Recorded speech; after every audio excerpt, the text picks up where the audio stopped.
नमस्कार दोस्तों, स्वागत है आपका न्यू डिस्कशन में। आइए डिस्कस करते हैं आज का करंट अफेयर्स। खाद्य सड़क प्रसादम यानी भारत की जो पहली स्वस्थ स्वच्छ खाद्य सड़क प्रसादम योजना शुरू की गई। इसका उद्घाटन कहाँ किया गया है? एमपी के उज्जैन में। एमपी के उज्जैन में किया गया है। केंद्रीय स्वास्थ्य और परिवार कल्याण मंत्री के द्वारा इसका उद्घाटन किया गया है। जो प्रसादम है यानी ये फूड स्ट्रीट योजना है, फूड स्ट्रीट है। इसके द्वारा क्या किया जाएगा? प्रसादम, ये लक्ष्य है कि देश भर के जो नागरिक हैं उनको शुद्ध, सुरक्षित और स्थानीय रूप से जो पारंपरिक भोजन है वो प्रोवाइड कराया जाएगा। शुद्ध पारंपरिक रूप से जो भोजन है उसे प्रोवाइड्स कराया जाएगा और लोगों को जो हेल्दी हैबिट्स है, भोजन के जो हेल्दी हैबिट्स है उसको बढ़ावा देने के लिए इसे प्रमोट किया जाएगा। ये फूड स्ट्रीट में बच्चों के खेलने का क्षेत्र, पानी पीने का पानी, सीसीटीवी कैमरा, पार्किंग, सार्वजनिक सुविधाएं और बैठने की जगह, सारी सुविधाएं शामिल होगी। तो ये एमपी के उज्जैन में स्टार्ट किया गया है। अब भारत का पहला हेल्थी हाइजेनिक फूड स्ट्रीट यानी प्रसादम स्टार्ट किया गया है एमपी की। यहाँ पर एमपी के मुख्यमंत्री हैं मोहन यादव जी भी हैं। नेक्स्ट, पहली अंतर्देशीय जलमार्ग विकास परिषद, ये कहाँ पर स्टार्ट किया गया है? क्रूज सेवाओं के लिए। भारत में नदी क्रूज पर्यटन को बढ़ावा देने के लिए कोलकाता में शुरू किया गया है। यहाँ पर देखिए, कोलकाता में शुरू किया गया है। अंतर्देशीय जलमार्ग विकास परिषद की शुरुआत की गई है। इसमें जो हरित नौका है उसको गाइडेड करने के लिए, दिशा निर्देशित करने के लिए, नदी क्रूज पर्यटन का रोड मैप तैयार करने के लिए 2016 हरित नौका निर्देशित नदी क्रूज पर्यटन रोड मैप का जो 2047 का विजन है वो लॉन्च भी किया गया है। 2047 का विजन भी लॉन्च किया गया है। इसी के साथ इस रोड मैप का लक्ष्य क्या है? राष्ट्रीय जो जल मार्ग है, यहाँ पर देखिए जल मार्ग की बात कर रही है, राष्ट्र मार्ग नहीं, जल मार्ग की बात करें। जो राष्ट्रीय जल मार्ग है उस पर जो क्रूज पर्यटन है यानी यातायात है, स्थानीय क्रूज को पर्यटन के लिए उल्लेखनीय रूप से बढ़ावा देना। मतलब जो भी टूरिस्ट आएंगे इस पर बैठेंगे, क्रूज पर जो शिप है बैठकर एक स्थान से दूसरे स्थान पर, एक धार्मिक स्थान से दूसरे धार्मिक स्थान पर भी जाएंगे और जो भी टूरिज्म सेक्टर है भारत के अंदर उसको एक्सप्लोर करेंगे यानी उसको जायजा लेंगे, वहाँ पर घूमेंगे। तो ये स्टार्ट किया गया है। कहाँ पर स्टार्ट किया गया है? पहला अंतर्देशीय जलमार्ग विकास परिषद कोलकाता में, पश्चिम बंगाल के कोलकाता में। Next, bio imaging bank start किया गया है। बायो इमेजिंग बैंक क्या है? इसमें एआई लगा हुआ है, आर्टिफिशियल इंटेलिजेंस लगा हुआ है, यानी कि इसे बोलते हैं कृत्रिम बुद्धिमत्ता। कृत्रिम बुद्धिमत्ता क्या? ये है कि मशीन होता है। यहाँ देखिए फिट किया गया है बायो इमेजिंग बैंक। ये मशीन होता है आर्टिफिशियल इंटेलिजेंस जो मनुष्यों की तरह काम करता है, खुद से सोच लेता है, लोगों की बातों को समझ पाता है, समझकर अपना काम करना शुरू किया है। तो ये पहला स्टार्ट किया गया है। भारत का सबसे बड़ा जो कैंसर का हॉस्पिटल है मुंबई के अंदर, टाटा मेमोरियल हॉस्पिटल है, उसके अंदर शुरू किया गया है बायो इमेजिंग बैंक, यानी कि जो एआई है ये स्टार्ट कर दिया है। इसका काम क्या होगा एआई का? यानी कि जो बायो इमेजिंग बैंक यानी कि आर्टिफिशियल इंटेलिजेंस या लैस बायो इमेजिंग बैंक है, इसमें जो कैंसर का प्रारंभिक चरण होता है, कैंसर का जो प्रारंभिक रूप या चरण होता है उसका पता लगाने के लिए ये काम करना शुरू करेगा। मतलब पता लगाएगा कि कैसे ही इसका इनिशियल यानी प्रारंभिक चरण है या अंतिम चरण है या कितने लेवल पर पहुंच गया है कैंसर का रूप, इसको पता लगाने के लिए आसानी से बायो इमेजिंग बैंक, यहाँ पर देखिए, यहाँ पर लेटा देंगे पेशेंट्स को, पेशेंट उसके बाद ये ऑटोमेटिक कैप्चर कर लेता है। रेडियोलॉजी, पैथोलॉजी, इन सब सारी चीज़ों का जो पिक्चर्स है वो यहाँ पर स्टोर भी कर लेगा आसानी से। तो ध्यान रखिएगा, बायो इमेजिंग बैंक मुंबई का जो सबसे बड़ा कैंसर का हॉस्पिटल है टाटा मेमोरियल हॉस्पिटल, वहाँ पर शुरू किया गया है। नेक्स्ट, ट्राइकोलिम है क्या? इसके बारे में जानते हैं। कोझिकोड केरल का एक डिस्ट्रिक्ट है। वहीं पर जो भारतीय मसाला अनुसंधान संस्थान है, सबसे पहले तो जो भारतीय मसाला अनुसंधान संस्थान है वो कहाँ पे स्थित है? केरल के कोझिकोड में। तो कोझिकोड उसने ट्राइकोलिम नामक एक नया दानेदार चूना आधारित ट्राइकोडर्मा फार्मूलेशन का सफलतापूर्वक विकास किया है। किसके द्वारा? भारतीय मसाला अनुसंधान संस्थान के द्वारा। तो सबसे पहले ट्राइकोलिम के बारे में जानते हैं। ट्राइकोलिम है क्या?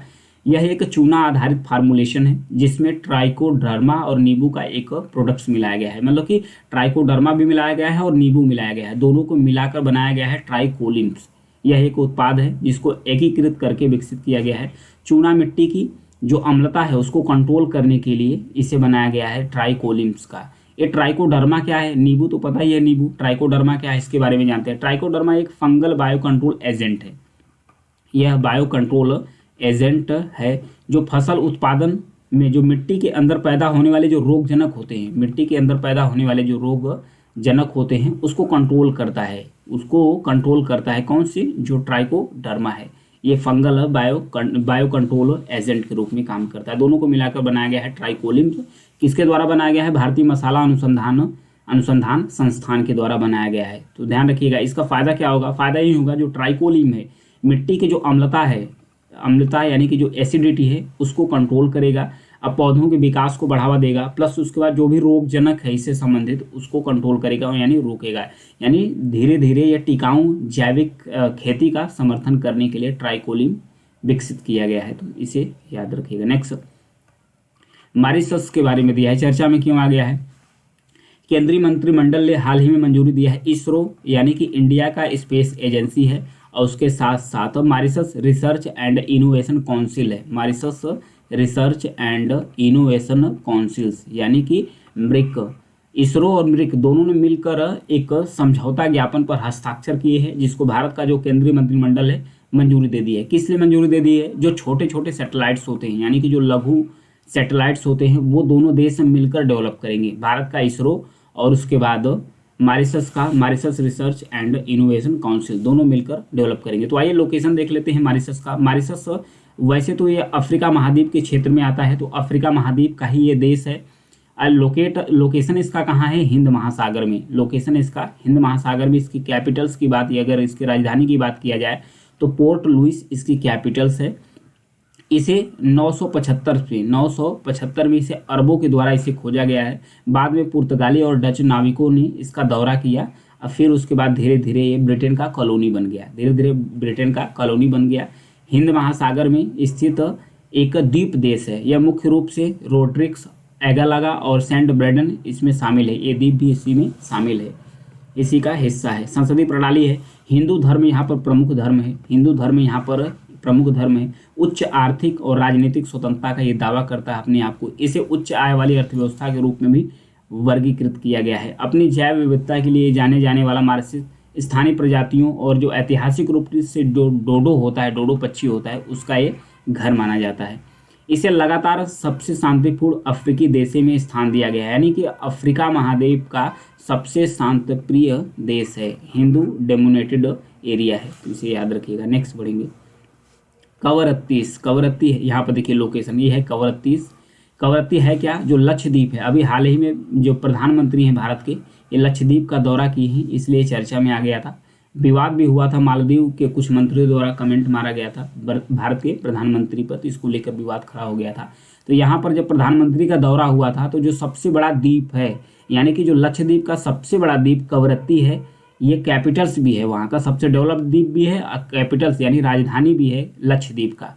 इसे 1150 करोड़ रुपया अभी दिया गया है, किसके द्वारा, प्रधानमंत्री जी के द्वारा 1150 करोड़ रुपए दिया गया है कवरत्ती को और भी अच्छे से डेवलप करने के लिए। अगर इसकी दूरी देखा जाए तो दूरी जो केरल का एक शहर है या डिस्ट्रिक्ट है कोचीन, वहाँ से लगभग 404 किलोमीटर इसका दूरी है। 404 किलोमीटर में आप पहुँच सकते हैं। इसके ऊपर है जो अगाती आइलैंड्स है, इसके नीचे इसके राइट साइड्स में यहाँ पर है कालपेनी है, इसके सबसे नीचे यानी दक्षिण में मिनिकॉय आइलैंड्स है। मिनिकॉय की अगर दूरी की बात किया जाए तो 398 किलोमीटर से कोचीन से 398 किलोमीटर से।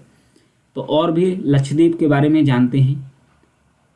भारत के सबसे छोटे केंद्र शासित प्रदेश लक्षद्वीप की राजधानी कवरत्ती है। इसका सबसे विकसित द्वीप है, ध्यान रखिएगा, ये सबसे छोटा केंद्र शासित प्रदेश है भारत का। यह लक्षद्वीप द्वीप समूह के में स्थित है। पश्चिम में अगाती द्वीप है, एंड्रोड द्वीप के बीच में स्थित है। अगर इसके क्षेत्रफल की बात किया जाए तो 4.22 वर्ग किलोमीटर है। कौन सा, जो कवरत्ती है आइलैंड्स। इसमें 12 एटोल्स हैं और 5 जलमग्न बैंक है, और उसके बाद 3 मूगा चट्टाने हैं। तो जो एटोल्स होते हैं, एटोल्स क्या होते हैं, एक गोल सा भूमि होता है जिसके चारों तरफ पानी ही पानी होता है। तालाब के आकार का एक लैंड होता है, भूमि का भाग होता है, इसके चारों तरफ पानी होता है, उसे एटोल्स बोलते हैं। कवरत्ती अपने उत्तरी सिरे पर से एक छोटी सी अंतर्देशीय झील आश्चर्यचकित करता है। उसका झील जो है, कवरत्ती शहर अपनी मस्जिदों की नक्काशीदार जो लकड़ी के खम्भे हैं, छत है, उसके लिए जाना जाता है। जो उसके कब्रिस्तान है उसका शोभा बढ़ाने वाली नक्काशीदार पत्थर के लिए भी प्रसिद्ध है कवरत्ती। ये था लक्षद्वीप के बारे में। नेक्स्ट, हाटी हट्टी समुदाय है क्या हिमाचल प्रदेश में। हाल ही में राज्य सरकार की मंजूरी मिल गई है कि इसे एसटी में शामिल यानी शेड्यूल्ड ट्राइब्स में इसे शामिल कर लिया जाएगा। तो इसलिए ये समुदाय काफ़ी हैप्पी हो गए हैं। तो आइए इनके बारे में जानते हैं। जो हाटी समुदाय है या हट्टी समुदाय है, यह एक जिसे डेंस कम्युनिटी बोला जाता है वो है, जिसका नाम कस्बों में हाट कहे जाने वाले छोटे जो बाज़ार में घरेलू सब्जियां होती हैं, छोटे बाज़ारों में जो घरेलू सब्जियां होती हैं, फसलें होते हैं और जो मांस होता है और ऊन होता है आदि बेचने की इनकी परंपरा है। ये एक कठोर जाति व्यवस्था का पालन करते हैं। भट्ट और खस उच्च जातियाँ हैं। यहाँ पर देखिए जो हाटी समुदाय है, हाटी समुदायों से उच्च जो जाति हैं वो भट्ट और उसके बाद जो खस जाति समुदाय है ये इनसे उच्च कुल हैं। लेकिन हाटी समुदाय से भी नीचे हैं बधोई। बधोई जो है हाटी समुदाय से नीचे हैं। और उसके बाद अंतर जाति विवाह के ये लोग हतोत्साही करते हैं, डिस्करेज करते हैं। मतलब हतोत्साही जो इंटर मैरिज होता है, इंटर जाति मैरिज होता है, इसे ये लोग अपना नाखुश रहते हैं। हाटियों को खुम्बली नामक एक पारंपरिक परिषद द्वारा शासित किया जाता है, जो हरियाणा की खापों की तरह सामुदायिक मामलों का फैसला करते हैं। जैसे कि खाप पंचायत होती है ना हरियाणा में खाप पंचायत होती है, वहीं हाटियों को खुम्बली एक प्रथा होती है। खुम्बली एक प्रथा होती है जो पंचायत की तरह ही काम करती हैं, हाटी समुदाय के अंदर विकसित है। जो भी फैसला लेते हैं ये इसी खुम्बली यानी कि जो खाप पंचायत की तरह काम करती है वो फैसला लेती है। तो देखिए हाटी कम्युनिटी काफ़ी हैप्पी है जब तक इनको एसटी में मंजूरी दे दी गई है। तो आज के लिए इतना ही है। Thank you.